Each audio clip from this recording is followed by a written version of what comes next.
네, 안녕하십니까. 주서만교회 김영민 목사입니다. 오늘은 특강 누가복음 두 번째 시간으로 누가복음 1장 26절에서부터 56절까지의 말씀으로 은혜를 나누고자 합니다.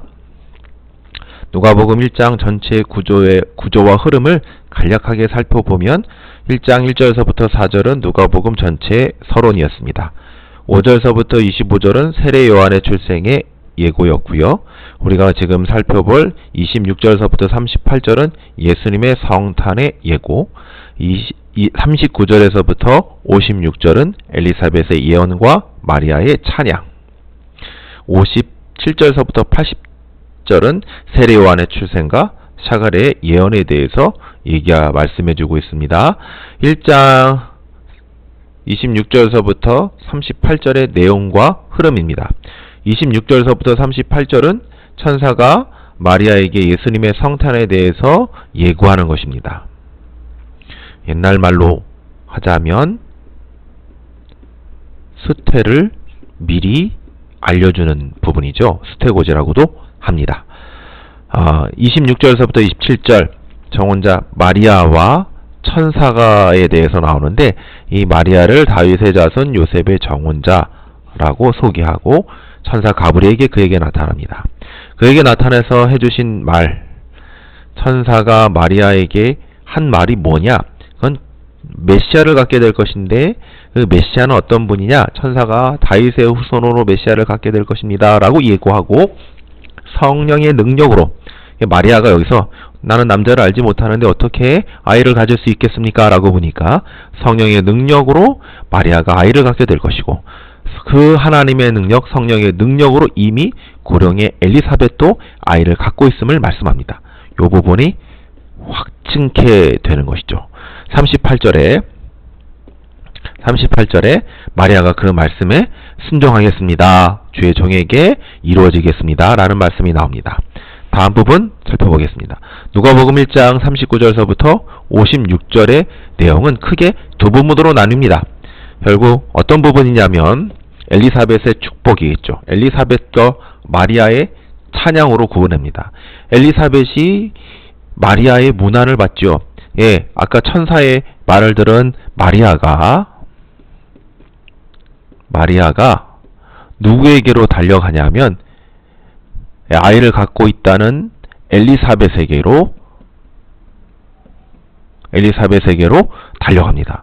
그 마리아의 문안을 듣자 엘리사벳, 먼저는 그 복중에 있는 아이, 이 세례 요한이겠죠. 세례 요한이 뛰어놉니다. 그 뛰어놈으로 성령의 감동으로 인하여 마리아의 아이, 지금 아이에 대해서 내 주의 모친, 그리고 하나님이 하신 말씀이 이루어질 것이다 라고 엘리사벳이 마리아에게 얘기해 줍니다. 그 말을 듣고 말입니다. 마리아가 하나님에 대해서 찬양한 부분이 44절에서부터 45절. 하나님 이 부분을 마리아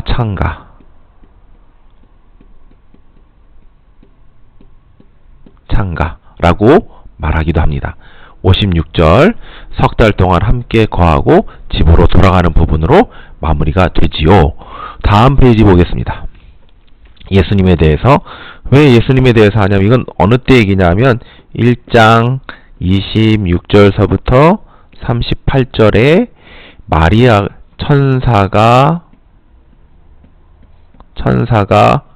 마리아에게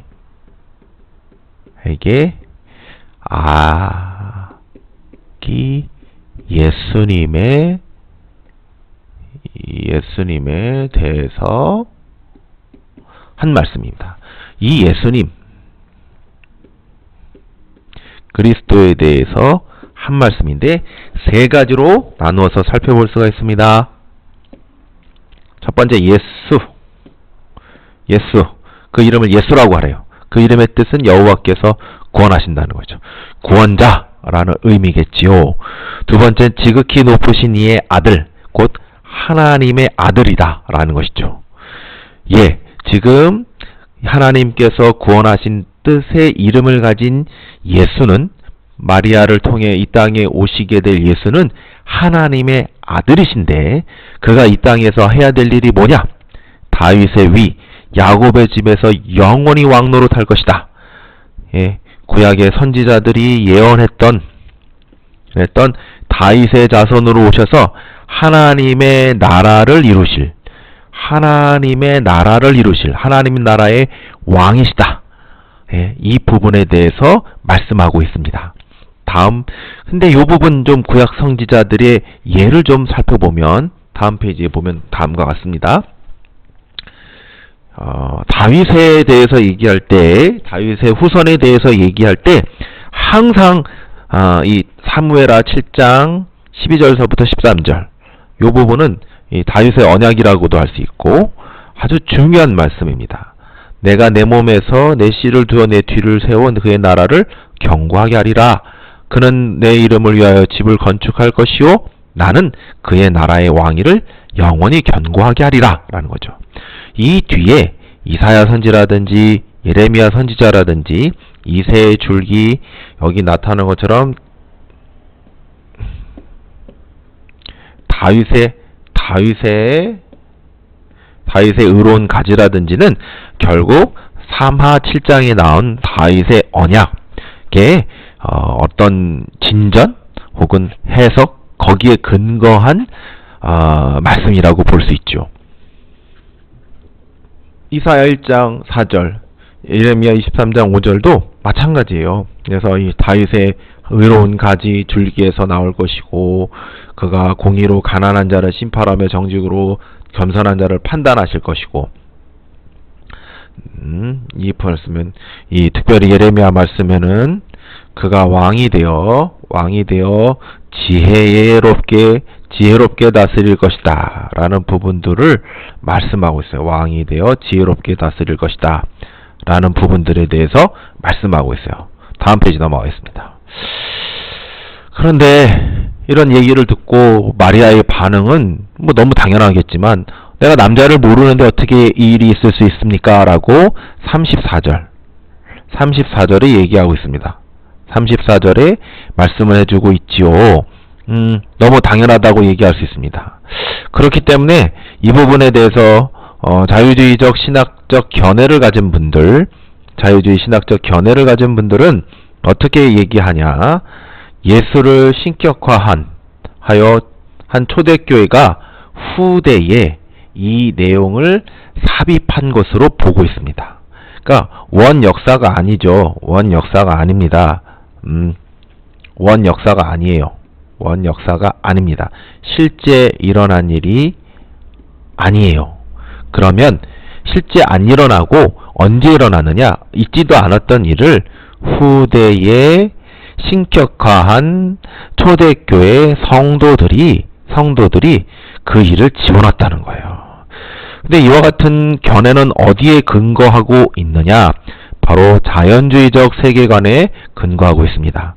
자연주의적 세계관은 뭐냐 하면, 이 세계는 원인과 결과,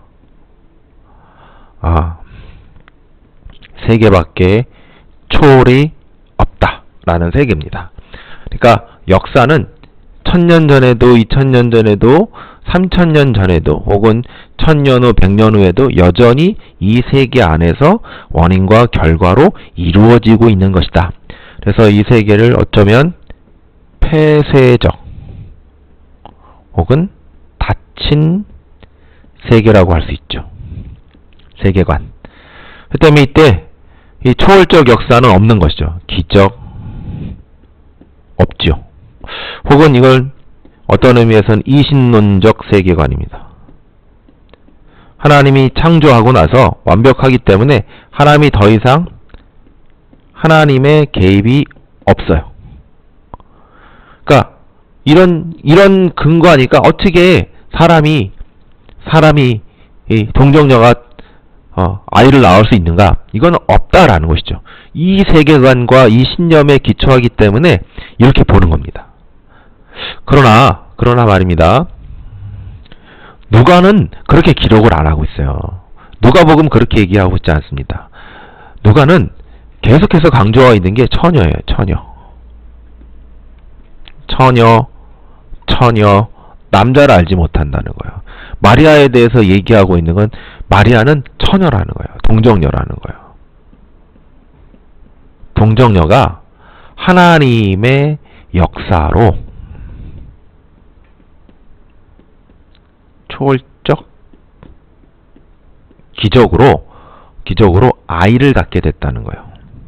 예, 그 아이가 바로 그리스도라는 거예요. 이것에 대해서 계속해서 얘기해주고 있는 것이죠. 적어도 누가복음 1장의 기록은 그것을 말씀하고 있습니다. 다음 페이지 보겠습니다. 동정녀 탄생의 교리의 의의에 대해서 좀 살펴보려고 합니다. 저는 이제 이 견해를 얘기할 때 루이스 펄컵이라는 장로교 신학자의 견해를 직접 인용했습니다. 이럴 때 몇 가지 내용에 대해서 직접 말씀드리고자 합니다. 직접 인용해서 말씀드리고자 합니다. 그리스도는 메시아 및 하나님의 메시아적 아들이 되어야만 했다. 요게 중요하죠. 메시아 및 하나님의 메시아적 아들이 되어야만 했다. 예, 그리스도는 기름 부음 받은 자죠. 메시아,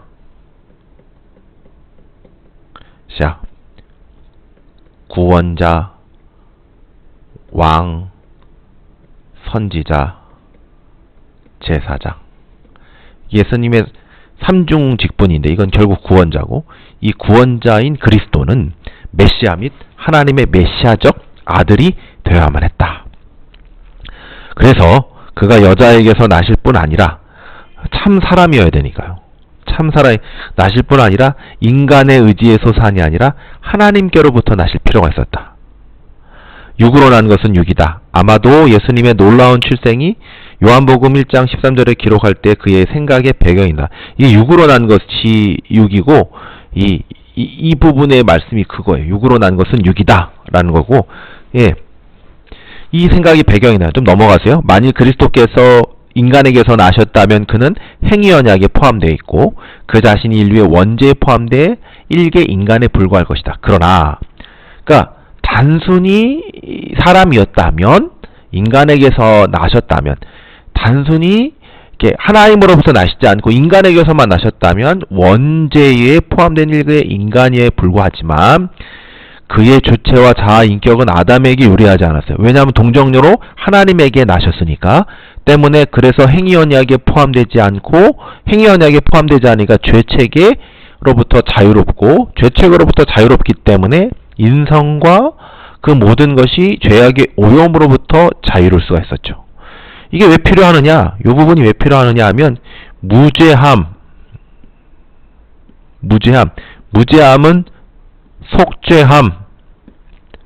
속죄는 대속의 죽음은 구원과 연결. 그러니까 우리 자신, 우리를 구원하시기 위해 무죄해야 되고, 무죄한 자가 속죄의 대속의 죽음으로 우리를 구원케 하시기 위하여 동정녀를 통하여 우리에게 오셨다고, 나셨다고 말씀하고 있는 것입니다. 다음 페이지 넘어가겠습니다. 엘리사벳 부분하고 마리아 부분은 어떻게 보면 연결된 거거든요. 근데 엘리사벳 부분을 조금 먼저 살펴보면, 뱃속에 뛰어노는 아이, 이 세례 요한이 뱃속에 뛰어노죠. 이 뱃속에서부터 그는 정말로 세례 요한이 그리스도를 지칭하고 가르친다는 그 예언을 성취하고 있죠. 뱃속에서부터. 그리고 이 엘리사벳의 말에서 중요한 것은 내 주의 어머니. 이 뱃속에 있는 아이가 어떤 존재인지를 알고 있었죠. 어떤 존재요? 바로 주다라는 것이죠. 이 주라는 표현을 통해서 어쩌면 이게 뭐 일반적인 호칭이라고도 할 수 있지만 적어도 신성, 그리스도의 신성함, 신적인 존재, 혹은 특별한 존재임을 이 엘리사벳이 말하고 있다, 고백하고 있다는 것을 알 수 있습니다. 이 말을 통해서, 이 사건을 통해서 마리아는 자신의 뱃속의 아이를 그리스도로서 물론 믿고 받아들이고 있었지만 더더욱 확증하게 되었고, 그리고 그 유명한 마리아 창가로 넘어갈 수 있었던 것이죠. 마리아 창가는 세 부분으로 구성됩니다. 46절서부터 48절. 마리아에게 하나님이, 그러니까 주체는 하나님이요. 하나님이 세 가지 백성들에게 어떤 일을 했는가. 첫 번째는 자신, 마리아, 다음에 모든 사람들. 여기 모든 사람들은 뭐 종류가 두 가지입니다. 종류가 두 가지인데 대조가 되고 있어요. 그래서 대조가 되고 있고요. 그 다음에 이스라엘 백성. 이 세 부분으로 똑똑똑 살펴볼 수 있어요. 한번 하나씩 보겠습니다. 마리아가 자신에게 큰 일을 하나님이 행하셨다는 거. 마리아를 뭐라고 표현하고 있냐는 말씀에 뭐라고 표현하고 있냐면 일단 지워보고 시작하겠습니다.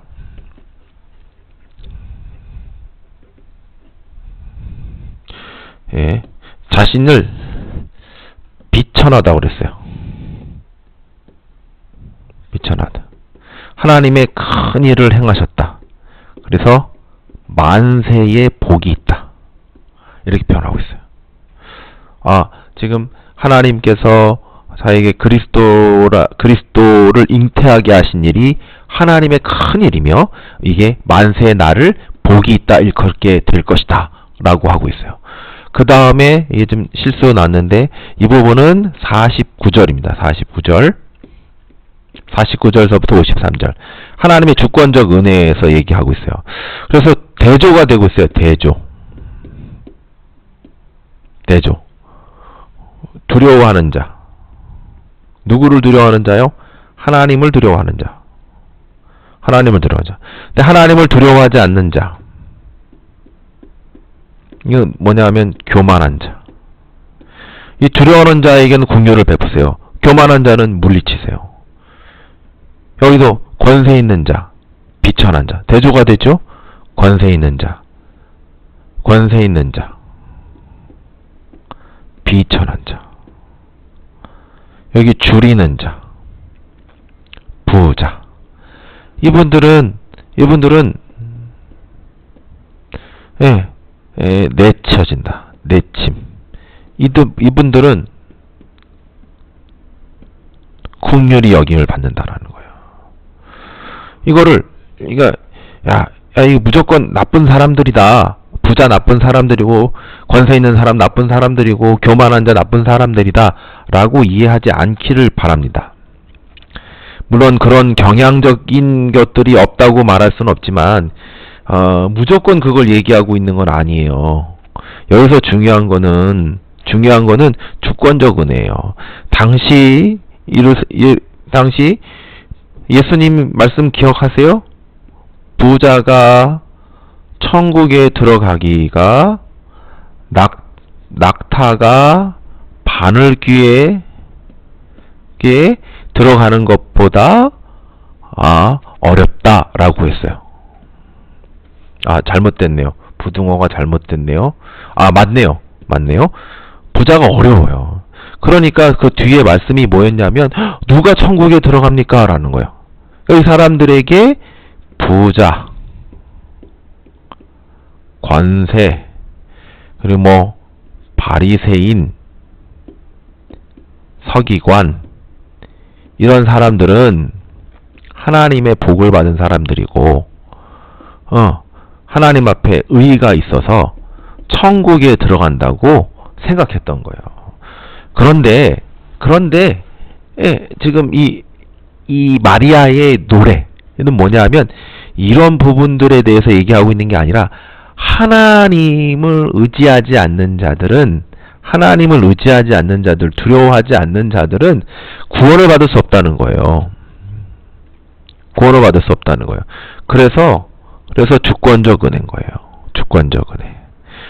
구원은 하나님께 달려있는 거예요. 그래서 하나님을 두려워하는 자, 하나님을 두려워하고 그의 긍휼을 바라는 자, 그가 비천한 자라 할지라도 줄이는 자라 할지라도 하나님은 그들을 구원하세요. 은혜로. 그들에게 공로가 없으니까요. 하지만 하나님 앞에 교만한 자들, 하나님을 의지하지 않는 자들, 권세 있는 자들, 부자들, 그의 능력과 그의 의가 어떻다 할지라도 하나님은 이들을 심판하세요. 이 부분에 대해서 노래하고 있는 거예요. 이 부분에 대해서. 누가? 마리아가. 하나님의 구원이 하나님의 은혜로 이루어집니다. 라는 것입니다. 54절, 55절은 다음과 같아요. 하나님이 이스라엘의 긍휼을 베푸신다라는 거예요. 하나님이 이스라엘을 기억하시고 하나님이 긍휼을 베푸신다는 거예요. 하나님이 아브라함의 언약을 기억하시고 그 자손, 그 약속의 자손에게 영원히 긍휼을 베푸신다는 거예요. 그러니까 하나님이 아브라함의 언약과 그 아브라함의 언약 안에 있는 약속의 자손으로 영원히 이스라엘에게 구원을 베푸신다. 지금 그것이 이 마리아의 뱃속에 잉태된 예수 그리스도가 그것을 나타낸다 라고 노래하고 있는 것입니다. 그러니까 마리아가 굉장히 깊게 노래하고 정확히 영적인 것을 깨닫고 지금 그 찬양, 그 하나님의 구원과 놀라운 그 구속의 큰 것들을 계속해서 찬양하고 노래하고 있는 것입니다. 다음과 같이 요약될 수 있습니다. 예, 오늘 부분은 동정녀를 통해서 예수 그리스도가 태어나셨다. 이건 그걸 예언했지만 이미 과거이기 때문에 이렇게 과거형으로 표현했습니다. 그리고 두 번째 내용은 엘리사벳, 세례 요한의 그리스도를 알아보았죠. 그래서 내 주의 모친이다, 내 주의 어머니께서 오신다 라고 했던 부분이죠. 마리아가 자신에게서 태어날 아기가 하나님의 구원과 심판을 이루실 분이며 아브라함의 언약대로 긍휼과 은혜를 베푸시는 분이고 그런 하나님에 대해서 찬양하고 있습니다. 사랑하는 믿음의 동역자 여러분, 우리도 이런 주님에 대해서 분명히 알고 깨닫고 또 그 주님의 구속의 놀라운 은혜와 구원에 대해서 이 마리아와 같은 신령과 마음으로 우리가 주님 나라 갈 때까지 찬양하고 경배하시는 모든 믿음의 동역자 여러분 되어지기를 축복합니다.